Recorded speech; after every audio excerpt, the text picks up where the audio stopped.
Então é impressionante como situações que a gente vive no jiu-jitsu, a gente pode aplicar na nossa realidade fora do tatame, né? Eu venho ensinando jiu-jitsu há mais ou menos 8 anos e realmente eu tenho percebido situações muito semelhantes que a gente passa ali dentro do tatame com situações fora do nosso treino, né?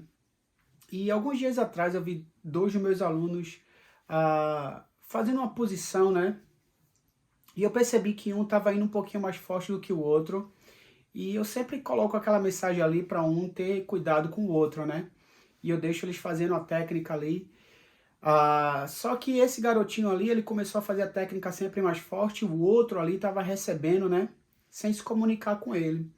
Só que acabou que no momento eles acabaram entrando em conflito, né? Porque um não aguentou mais receber aquela técnica forte e ele acabou explodindo ali, acabou chorando e eu tive que separar eles. Então essa situação, se eu for projetar na nossa realidade, né, eu vou projetar dessa maneira.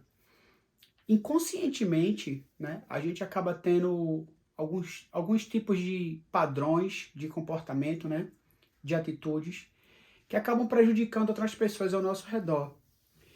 E quando a gente não tem uma comunicação muito clara com as pessoas, né, que estão ali envolvidas no, no nosso dia a dia, fica muito difícil, né, para a gente entender que aquele comportamento que a gente está tendo está sendo um pouco destrutivo para outras pessoas.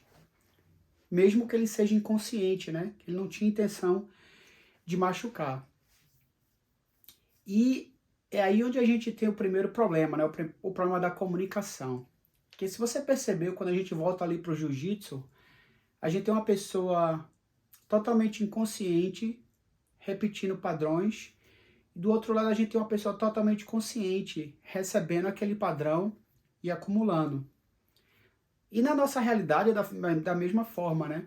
A gente tem uma pessoa inconsciente repetindo padrões, a gente tem uma pessoa consciente recebendo e acumulando. E essa comunicação, às vezes, quando ela chega muito tarde. E ela, quando acontece, ela acontece no momento de explosão, no momento que aquela pessoa está sobrecarregada sobre aquele tipo de comportamento e ela acaba explodindo. E quando ela explode, ela traz muita emoção, carregada por trás disso, né? E o que acontece é que se acaba gerando um novo conflito em cima de um conflito já pré-existente. Então, se você é uma pessoa que consegue visualizar essa história, se você já viveu, se você está vivendo, ou se você está vendo alguém viver, aqui vai meu conselho. A comunicação é a arma mais poderosa para se manter uma relação saudável, né? E quando a gente tem uma comunicação muito clara, fica muito fácil de entender os dois lados. Então, se você percebeu que algum tipo de comportamento, né, de atitude está sendo totalmente prejudicial para você, senta com essa pessoa, conversa e tenta chegar num equilíbrio, num balanço, para entender como essa pessoa pode parar de projetar essas atitudes em você e você como pode entender aquele tipo de atitude. E aí essa relação vai continuar saudável, né? Mas uma coisa que é muito importante de entender é que antes da gente ter essa conversa, né, com essa pessoa, a gente cria histórias na nossa cabeça, né? É muito normal. A gente vê uma coisa acontecendo ali e a primeira coisa que a gente tenta fazer é achar uma justificativa para aquilo, né? Porque aquilo ali está acontecendo. E aí é onde vem o nosso segundo erro, né? A gente leva tudo pro pessoal. E a gente começa a criar histórias na nossa cabeça, né? E essas histórias, elas vão acabando, a gente acaba alimentando dia após dia. E sem a gente saber, essa história acabou virando verdade na nossa cabeça, né? E às vezes, se é um processo inconsciente de alguém, ele não tinha intenção de machucar a gente, essa história que a gente contou para nossa cabeça é uma ilusão, né? Nunca existiu. Mas como ser humano, a gente tem esse processo, né? A gente alimenta o nosso ego, o nosso falso eu. E a gente quer dizer para ele o que é que está acontecendo com a gente. E nesse momento, né, a gente acaba criando essa história muito grande. E é quando a gente começa a acumular esses sentimentos, essa raiva, e quando a gente está sobrecarregado, a gente acaba explodindo.